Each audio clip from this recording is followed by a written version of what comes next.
Bob ini kemudian belajar Islam selama kurang lebih 2-3 bulan, dan pada akhirnya alhamdulillah masuk ke dalam agama Islam, bersyahadat la ilaha illallah Muhammad Rasulullah sallallahu alaihi wasallam. Bismillahirrahmanirrahim.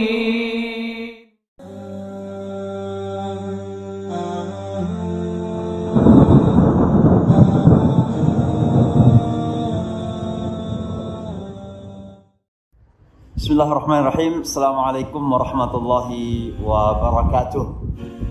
Salam salju, dan walaupun salju tetap salam hangat dari kota New York. Insyaallah kehangatan batin, kehangatan hati, dan kehangatan ukhuwah silaturahmi kita tetap berlanjut. Kali ini saya ada di lapangan sepak bola yang tidak jauh dari masjid kita, dari rumah kita, tapi sekaligus juga saat ini menikmati keindahan salju yang sedang meninggi dan menutupi lapangan ini. Saya ingin melanjutkan cerita mu'alaf kita dari kota New York. Kali ini saya ingin menyampaikan cerita tentang Bob, ya.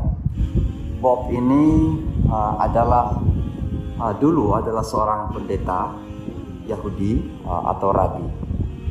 Beliau ini sebagai pendeta bukan bertugas di sinagog atau di rumah ibadah Yahudi, tapi tugasnya adalah melakukan pengawasan terhadap kosher.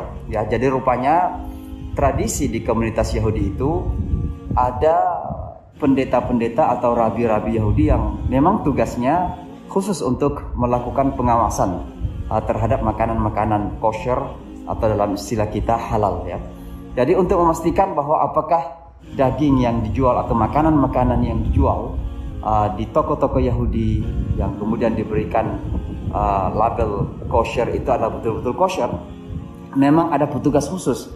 Dan ini saya kira satu hal yang perlu kita pelajari sebagai umat, bagaimana ketelitian dan kehati-hatian masyarakat Yahudi di dalam upaya untuk melaksanakan ajaran agama mereka dalam hal makanan ini. Dan ternyata dalam aspek kosher itu Yahudi memang kenyataannya jauh lebih strict dari kita, jauh lebih ketat dari kita.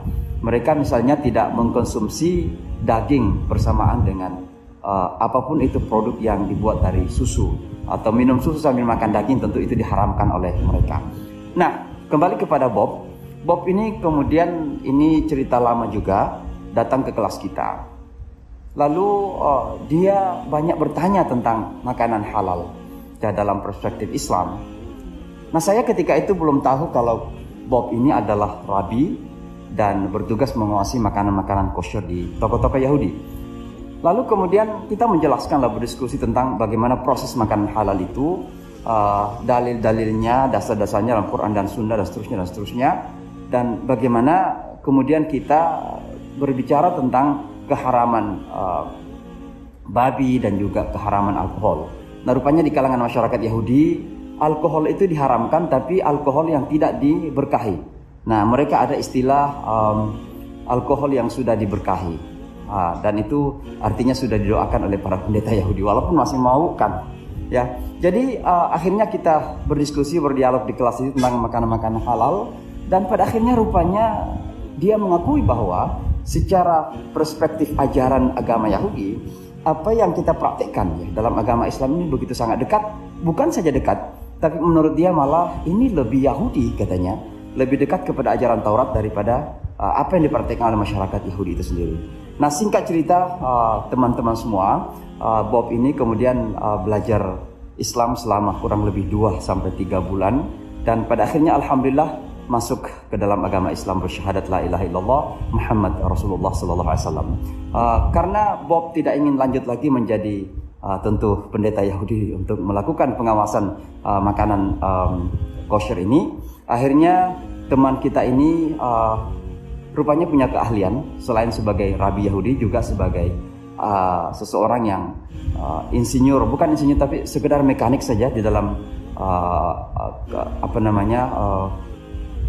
elektronik, barang-barang elektronik. Maka sekarang ini teman kita itu, Bob, bekerja di salah satu perusahaan elektronik di kota New York.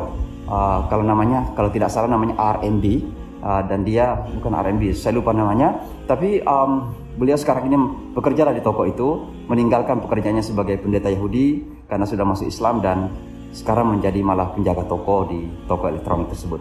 Kita doakan mudah-mudahan Bob selalu dijaga oleh Allah, selalu istiqamah insyaallah, dan bisa menjadi mantan pendeta Yahudi yang kemudian menjadi dai di jalan Allah Subhanahu wa taala.